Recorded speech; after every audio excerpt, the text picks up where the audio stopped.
오늘의 주제는 뭔가요? 오늘의 주제는 매출 3천 돌파입니다.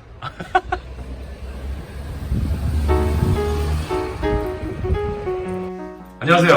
안녕하세요. 쭝우리입니다. 안녕하세요, 에디입니다. 네. 오늘은 진짜 특별한 날이에요. 저희가 지난주에는 주님이 또 늦게 일어나서 우리가 못했는데 그날 사진 있으면 붙여주세요. 에디가 절 위해서 점심에 보쌈을 준비했는데 그러니까 제가 매일 얘가 오면 제가 항상 음식을 만들어서 줬거든요. 뭐 오약고동이라든지 뭐 규동이라든지 네네. 불고기라든지 그러다 이번에는 보쌈을 한번 먹여야겠다. 그래서 네네. 돼지고기를 삶았는데 네네. 안 왔습니다. 근데 오늘은 죄송합니다. 갑자기 문을 똑똑 두들겨서 깜짝 놀랐습니다. 네, 오늘은 아내하고 애가 이제 장모님하고 함께 그 처가가 있는 우리 TMI 그만합시다. 야, 알겠어. 자, 오늘의 주제 뭡니까? 자, 네, 9월 매출 3천 돌파입니다. 축하드립니다. 네, 뭐 저희가 이제 메인 채널을 스토어팜으로 잡고 있는데 스토어팜 매출이 한 90% 정도 나오는 것 같아요. 뭐 데이터 첨부할 거니까 보시면 아시겠지만 3천인데 정확히 2,800 살짝 넘었고, 예, 부족한 매출은 타 채널 매출. 타 채널이 뭐 이제 이베이 코리아나 그러니까 옥션 지마켓, 뭐 11번가, 그 다음에 쿠팡, 뭐 이런 채널들 그런 매출을 해가지고 200 얼마 조금 넘어서 3천을 살짝 돌파했어요. 네, 예. 2000 영상을 찍은 지 얼마 안 됐는데 그쵸. 그때도 말했지만 아직도 그렇게 만족할 그러니까 8월 만한 매출 2천 돌파, 9월 매출 3천 큰 돌파. 매출은 아니잖아요. 그렇죠. 근데- 아직 큰 매출은 아니죠. 근데 보시기에 이게 좀 성장이 좀 괜찮은 것 같습니까? 네. 이번 달은 지금 이제 오늘이 10월 11일 날 촬영하는데 언제 업데이트 될지 모르겠지만 10일까지 매출이 뭐 1,400인가? 1,500인가? 이번 달 매출은 아마 4,500 정도 되지 않을까 네, 그럼 예상하고 있는데 그럼 또 4천 네, 다음 달에 뭐 4천 돌파하게 되면 4천 돌파 영상을 찍고 만약에 4천 돌파 영상이 안 올라오면 이 새끼들 4천 못 찍었구나 그렇게 생각하시면 됩니다. 네, 그 네. 3천 넘은 거에 대해서 그 안내 말고 뭐 하실 얘기는 또 따로 있어요? 그렇죠. 이제 뭐 어쨌든 제가 3년 정도 쉬면서 사실 뭐 그때 또 유튜브도 뭐 이제 16년에 유튜브를 하고 17년, 18년 유튜브 안 한 것도 있지만 3년 정도 쉬면서 좀 이제 감이 좀 떨어졌던 것도 있고 또 다시 일을 이제 제가 한 4개월, 5개월 좀 열심히 하면서 다시 좀 감이 올라오고 있는데 느낀 거에 대해서 또 이제 말씀드릴까 해요. 근데 저번에 저희가 이제 매출 2천 영상 찍었을 때는 기본적으로 이제 아이템 자체가 괜찮아야 된다 그런 얘기를 했었고 두 번째는 좀 이제 운영으로 약간 이제 커버하는 그러니까 매출의 부족함을 조금 커버해주는 그런 얘기도 했었고 대기업과 다른 건가? 네, 세 짧은 번째가 없지만. 이제 마케팅에 대한 얘기도 했었는데 이번에 이제 3천을 넘으면서 또 느끼는 건 뭐냐면 확실히 마케팅이 정말 중요하구나 그런 생각을 많이 했어요. 이게 무슨 말이냐? 마케팅 효율을 정말 체크를 잘해야 된다. 그러니까 전환 체크라고 하는데 전환 체크를 잘해서 그러니까 결국에 이제 수익 레벨이냐 아니냐라는 거를 체크해서 수익 레벨이다. 예를 들어서 10만 원이라도 남는다. 그러면 거기에 최대한 올인해서 최대한 매출을 끌어내는. 그러니까 실제적으로 남는 게 별로 없지 않냐 그렇게 하면 그런 걸 여쭤보시는 분이 있는데 맞는 말이에요. 뭐 많이 안 남죠. 예를 들어서 뭐 제품이 2배수다. 그러니까 10,000원짜리를 2만 원에 판다고 쳤을 때 광고 그 효율이 뭐 보통 ROI라고 그러는데 뭐 200%다. 그러면 10,000원 광고에서 2만 원어치 팔았다는 얘기거든요. 그러면 10,000원짜리를 2만 원에 팔았는데 광고를 10,000원을 써가지고 2만 원을 찍었으면 사실 똔똔인 거잖아요. 그러면 뭐 택배비나 기타 뭐 판관비나 뭐 세금까지 계산해 보면 적자거든요. ROI가 200% 나오면 적자거든요. 근데 만약에 제품이 4배수다. 그러니까 5,000원짜리를 2만 원에 판다. 그러면 ROI가 200%가 나와도 적자는 아니거든요. 많이 남지 않는 거죠. 네. 근데 어쨌든 그래도 거기에 올인을 해야 된다. 그러니까 분석을 해서 ROI가 수익 레벨에 들어선 것들은 최대한 올인을 해서 최대한 광고를 늘려서 매출을 더 끌어올려야 된다. 그렇게 하는 이유에 대해서는 수익이 많이 남지 않지 않느냐 그런 말을 되물을 수도 있는데 중요한 건 뭐냐면 리뷰 개수를 늘려야 됩니다. 그게 굉장히 중요한 거예요. 그게 무슨 말이냐? 지금은 내가 남는 게 없더라도 리뷰 개수를 500개, 1000개, 1500개, 2000개 이런 식으로 쫙 늘리면 어떻게 되냐면 결국에 검색 순위에서 상위 노출될 확률이 올라가요. 그러니까 예를 들어서 내가 ROI 관리를 잘하고 뭘 하고 수익 극대화를 하면서 뭘 하면은 뭐 그렇게 할 수는 있겠죠. 그렇게 운영할 수는 있겠죠. 한 개 팔아서 마진을 최대한 높일 수는 있겠죠. 근데 그렇게 하면 리뷰가 많이 안 달려. 근데 내가 수익이 낮아. 오히려 손해볼 수도 있어. 예를 들어서 나 이거 하나 팔 때마다 10%씩 손해야. 그래도 미래를 위해서 투자한다는 생각으로. 그게 마케팅에 투자한다는 생각으로. 제품도 공짜로 뿌린다는 생각으로.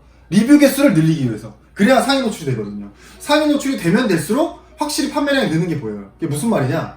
작년 같은 경우에는 제가 뭐 정확한 데이터를 지금 뭐 보진 않았지만 대략적으로 매출이 2천 나왔으면 아마 뭐 하루 평균 뭐 15개 이렇게 나갔다고 가정했을 때 확실히 시간이 지날수록 이번 달 10월 달 같은 경우 하루 평균 한 20개, 30개씩 나간다.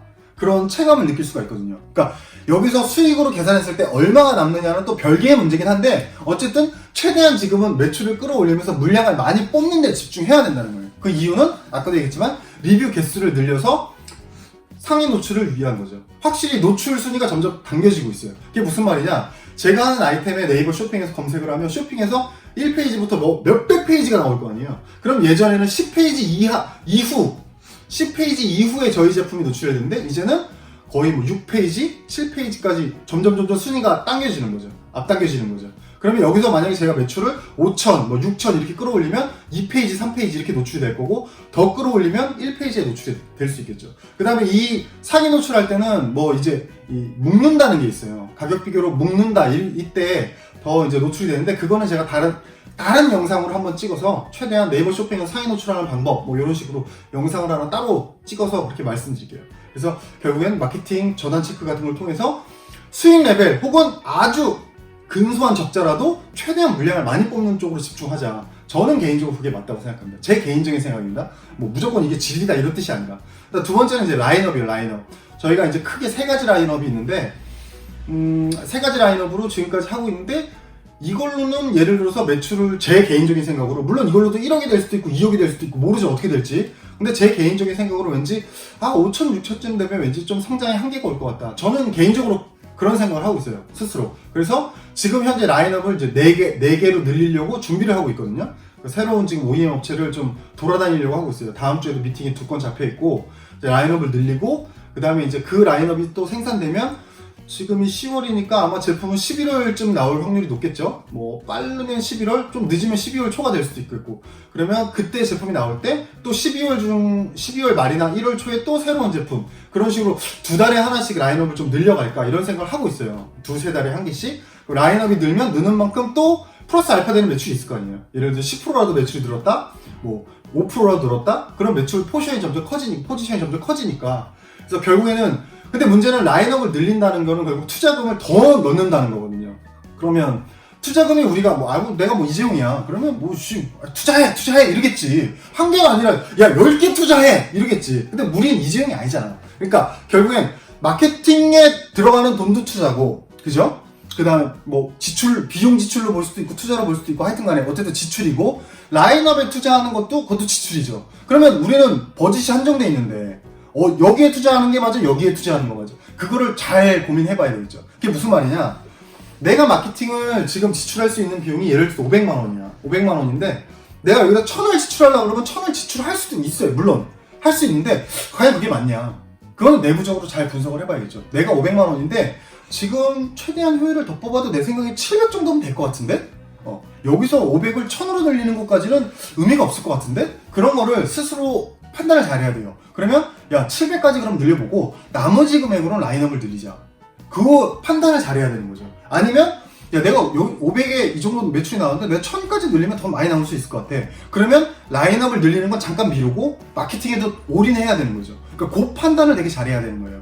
결국엔 마케팅 효율 체크와 라인업을 늘리는 것 중에 어떤 게 나한테 맞을 것인가 그걸 잘 판단해야 되고, 라인업을 늘리는 것도 라인업을 늘렸다고 사실 무조건 매출이 무조건 나오는 건 아니거든요. 나오긴 더 나오죠.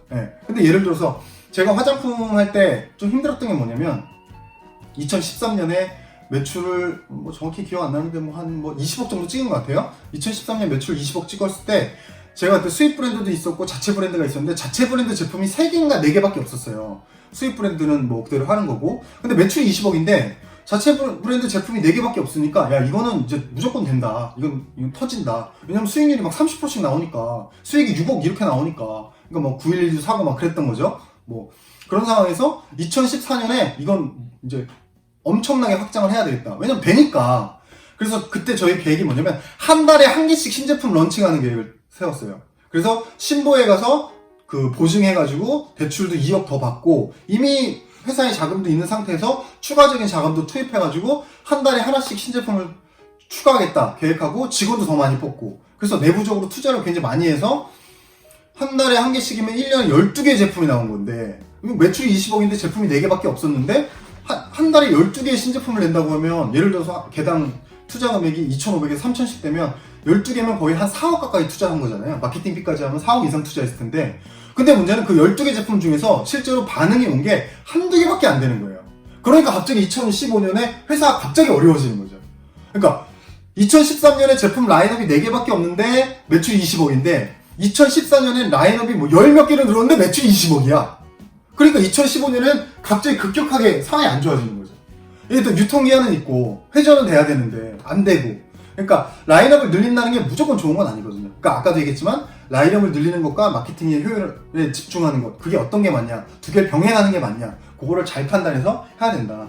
그거 말씀을 드리고, 그 다음에 이제 뭐 저번에 우리가 매출 2천만 원 넘었을 때도 운영 얘기를 했었는데, 제가 이제 운영 얘기에 대한 사례를 간단한 이미지 하나 첨부하면 저는 아직도 그게 굉장히 중요하다고 봅니다. 지금도 굉장히 운영에 좀 집중하고 있고 질문 하나하나에 굉장히 정성스럽게 하고 있어요. 그러니까 굉장히 너무 고맙다, 뭐 너무 해소가 잘 됐다, 그런 답변이 되게 자주 오고, 일단 네이버 같은 경우는 이제 뭐 일반 사실 이제 판매 채널에서 질문이나 이런 것들이 올라오면 피드백을 바로바로 하기 위해서는 뭐 어떤 뭐 다양한 알람 장치를 이용하면 뭐 바로바로 할 수도 있겠지만 좀 현실적으로 어려운 게 있죠. 근데 네이버의 톡톡 친구 같은 경우는 이제 폰으로 알람이 와요. 이렇게 띵동 이렇게 이런 식으로 고객이 톡톡 친구로, 그러니까 메신저 같은 거예요. 카카오톡 메신저 같은 건데 쇼핑몰 내에 붙어있는 네이버 스마트 스토어 안에 붙어있는 그 메신저인 거죠. 그게 오면 폰으로 알람이 오니까 오면 저는 새벽이라도 바로 답변을 달아줘요. 5분 이내에 새벽에. 그러면 그럴 때가 있어요. 새벽 2시에 질문을 했어. 근데 내가 2시 2분에 와우를 하고 있다가 와우 막 클래식을 하고 있다가 띵동 바로 답변을 딱 달아주면 2시 2분에 딱 답변을 달아줬는데 딱 보면 2시 5분에 그 사람이 주문을 했어. 그러니까 2시에 질문을 했는데 내가 2시 2분에 답변을 달아주니까 2시 5분에 주문을 한 거야. 이런 사례가 얼마나 되냐는 물론 중요해요. 중요한데 내가 2시에 와우 하고 있었는데 답변 달아주는 게 어려운 게 아니잖아. 그렇잖아. 그러니까 규모가 20억씩 나오면 그렇게 못해요. 와우 하다가 띵동 오면 뭐야, 알람 꺼버려 그냥 아예. 알람 꺼버려. 매출 20억 나오는데 내가 그거 왜 알람 울리고 있어, 방해되게. 나 놀아야 되는데. 그잖아. 돈도 잘 버는데 이게 사람 초심을 잃게 되거든요. 근데 규모가 작을 때는 그런 거에 더 집중해서 매출을 5%만 올려도 3천만 원 5%는 150만 원이에요. 그럼 월세는 뽑는 거죠. 그런 식으로 되니까 운영에 확실히 집중해야 된다. 그런 부분 굉장히 중요하고, 최대한 답변을 저는 길게 하는 게 좋다고 봐요. 길게. 한 줄 띡 이렇게 하는 거 말고, 전에도 말씀드렸지만 물건 출고되나요? 이렇게 물어봐도 네, 출고됩니다, 이게 아니라 네, 고객님 저희는 오후 3시까지 결제하면 당일 출고됩니다. 뭐 출고된 제품은 아마 내일 수령할 수 있을 겁니다. 혹시 내일 수령 못하면 그 다음날은 100% 수령할 수 있습니다. 이런 식으로 굉장히 답변을 길게 달면 받는 사람도 알아요. 답변이 되게 정성스럽다. 답변이 되게 만족스럽다. 그런 걸 느끼거든요. 그 다음에 또 하나 말씀드리고 싶은 건, 이거는 다 맞는 건 아닌데 저한테는 이제 맞다고 보는데, 저는 이제 아마존 전략이라고 하거든요. 아마존 전략? 그게 뭐냐? 무슨 아마존 프라임처럼 환불할 이런 게 아니라, 저는 어떻게 하냐면 교환이나 환불 문의가 들어오잖아요. 묻지도 따지지도 않고 그냥 해줍니다. 그게 무슨 말이냐? 예를 들어서 고객이 전화를 한 거야. 이틀 전에도 고객이 클레임 전화를 걸었어요. 제품을 받았는데 포장을 뜯었는데 물건이 어떻게 됐다 이러면서 딱 톤만 들어도 알잖아요. 톤만. 그렇잖아요. 클레임 거는 고객이 굉장히 공손하게 클레임을 거는 경우는 별로 없어요. 기본적으로. 그러니까 고객들을 비난하는 게 아니라 내 기분이 지금 안 좋잖아. 내가 물건을 주고 샀는데 내가 택배를 받고 뜨니까 물건이 잘못돼 있는 거야. 그럼 기본적으로 기분이 안 좋단 말이에요. 그럼 전화를 하면 기본적으로 톤이 달라요. 톤이. 그러면 어떻게 하냐면 고객님 죄송합니다. 그러면 저희가 바로 다시 보내드릴게요. 그렇게 하면 거기서 일단 1차적으로 고객이 그 기분 나쁜 게 톤 다운이 돼요. 이런 식으로 네 이런 식으로 톤 다운이 돼요. 그 다음에 그럼 제가 받은 거는 다시 반송. 그러면 거기서 뭐라고 얘기하냐면 반송하실 필요 없습니다. 받으신 건 그냥 사용하시고요. 아니면 폐기하셔도 됩니다. 사용하실 거면 사용하시고 폐기하실 거면 폐기하시고, 그건 고객님 마음대로 하시고 내일 새 제품 바로 보내드리겠습니다. 그러면 갑자기 급 공손해지세요, 고객님들이. 그러면서 네, 너무 감사합니다, 이런 식으로. 그러면서 보낼 때 뭐 또 하냐? 사은품도 넣어줘요. 사은품. 예를 들어서 10,000원짜리 우리가 소비자 가격 10,000원에 팔고 있는 거를 사은품으로 그냥 넣어줘요. 그러면 이게 적자 아니냐? 적자 맞습니다. 근데 그 비율이 어떻게 되냐를 봐야 되겠죠. 그러니까 의류 같은 비즈니스는 제가 쓰는 전략을 이 아마존 전략을 쓸 수가, 아마존 전략 그거잖아요. 아마존 그 채팅해가지고 야 물건 잘못 왔어 그럼 그래 가져 새로 보내줄게. 이 아마존 실제로 그렇게 많이 하거든요. 예. 그 아마 느끼신 분들 많은 라이브 채팅이라고 해서 아마존 라이브 채팅 사례 검색하면 그런 거 굉장히 많이 보셨을 거예요. 그러니까 저는 그렇게 하는 거예요. 근데 의류 같은 거는 배수가 많이 안 나와서 못해요. 의류는 2배수밖에 안 나오는데 10,000원짜리 20,000원 팔았는데 10,000원짜리를 너 가져 내가 내일 새로 보내줄게. 그건 무조건 적자잖아. 근데 예를 들어서 4배수 5배수 정도 나오는 제품이면 즉 10,000원짜리를 50,000원에 팔거나 뭐 5,000원짜리를 20,000원에 판다. 그런 것들은 하나 더 줘도 되잖아. 그잖아요. 그 비율을 봐야 되겠죠. 그러니까 저희 같은 경우는 예전에 화장품 할 때도 조금 그랬었는데 화장품 할 때 교환 환불률이 1%가 안 돼요. 1%. 그러니까 내가 100개를 보내면 1개가 되돌아갈까 말까야.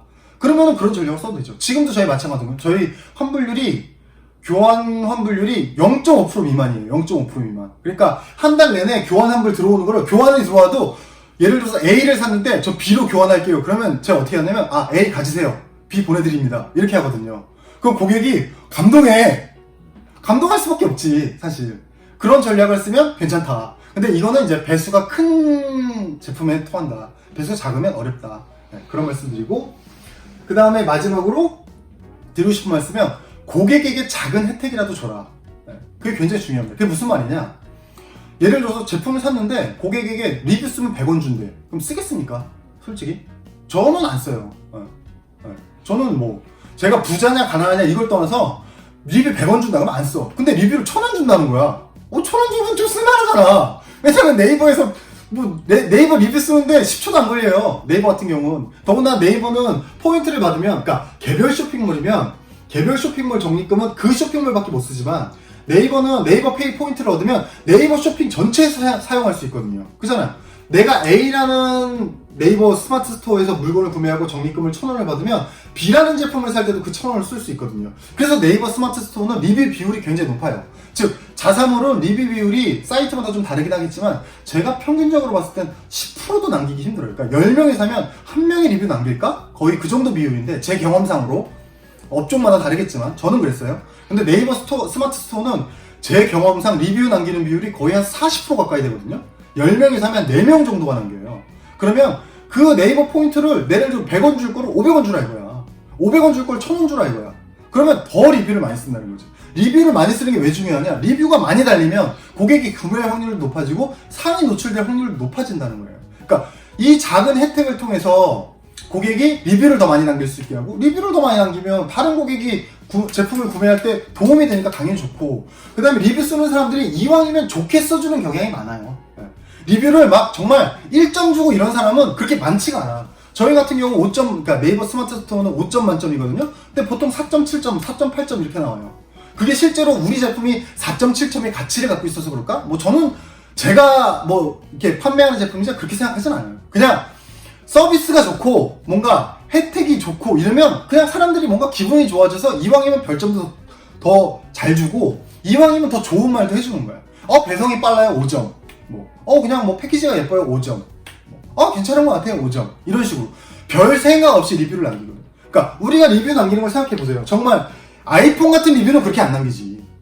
비싸면 비쌀수록 그렇게 안 남겨요. 비싸면 비쌀수록 막 해부를 하고 막 분해를 하고 분석을 하고 이렇게 남기는데 막 다이슨 청소기를 샀는데 뭐 배터리가 15분밖에 못 가더라 막 이런 식으로 막. 근데 1, 2만원짜리, 뭐 3만원짜리 그런 거는 별 고민 안 하고 남겨. 그냥 배송이 빨라요. 기대 심리가 별로 없어. 그렇잖아. 에디도 생각해봐요. 10,000원짜리 리뷰 남길 때 고민해요? 별로 고민 안 해요. 그냥 남기거든. 그러니까 고객에게 작은 혜택이라도 좀 더 돌려주면 고객은 확실히 거기에 대한 피드백을 해준다. 그 피드백이 얼마만큼의 피드백이 오느냐는 문제일 수 있지만 매출의 1%라도 도움이 되면 됐지 절대 마이너스가 되진 않는다. 그런 걸 말씀드리고 싶어요. 그러니까 예를 들어서 스마트 스토어에서 리뷰 이벤트라는 것도 있어요. 리뷰 이벤트. 그러니까 예를 들어서 리뷰 이벤트라는 게 있는데 매달 뭐 리뷰를 해가지고 누굴 뽑는 거예요. 그러면 뭐 10,000원을 준다. 이렇게 맥스 한 사람에 10,000원까지 이런 식으로 걸 수 있거든요. 그러면 그런 것도 하는 거야. 그러면 예를 들어서 10명을 뽑는다. 그러면 10만원밖에 안 하는 거야. 한 달에 10만원. 그러니까 매출이 1,000만원인데 10만원 그 돌려주는 게 그렇게 큰 건 아니잖아. 1%밖에 안 되는 거잖아요. 그러니까 그런 걸 통해서 고객이 리뷰 이벤트 10,000원? 그러면 더 잘 쓰는 사람이 있다니까? 리뷰를 더 잘 써주는 사람이 있어요. 막 리뷰 쓰는 동영상 찍어주고 그래 막. 생각해봐 얼마나 귀찮은 일이야 그게. 동영상을 막 찍어서 막 3만원짜리 제품을 사는데 동영상을 막 찍어가지고 그거를 거기다 업로드하고 있다니까? 왜? 10,000원을 받으려고. 그러면 그게 다른 고객에 있어 되게 포지티브한 영향을 주는 거죠. 긍정적인 영향을 주는 거죠. 그러니까 조금이라도 고객에게 혜택을 줘라. 저는 그게 매출을 조금이라도 끌어올릴 수 있는 그런 방법이다. 제가 매출 2천, 3천 이렇게 오면서 제가 느낀 거 여기까지 말씀드렸고, 다음 달에 제가 뭐 4천 혹은 4,500 이렇게 돌파하면 4,200 이런 거 말씀 안 드리고 500 단위로 끊어서 4,000, 4,500 뭐 이렇게 다음 달에 하면 또 다음 달에 제가 느꼈던 것들, 뭐 새로운 것들 그런 것도 또 말씀드리겠습니다. 잘하셔서 넘기시길 바랍니다. 네, 알겠습니다. 감사합니다. 네, 여러분 안녕.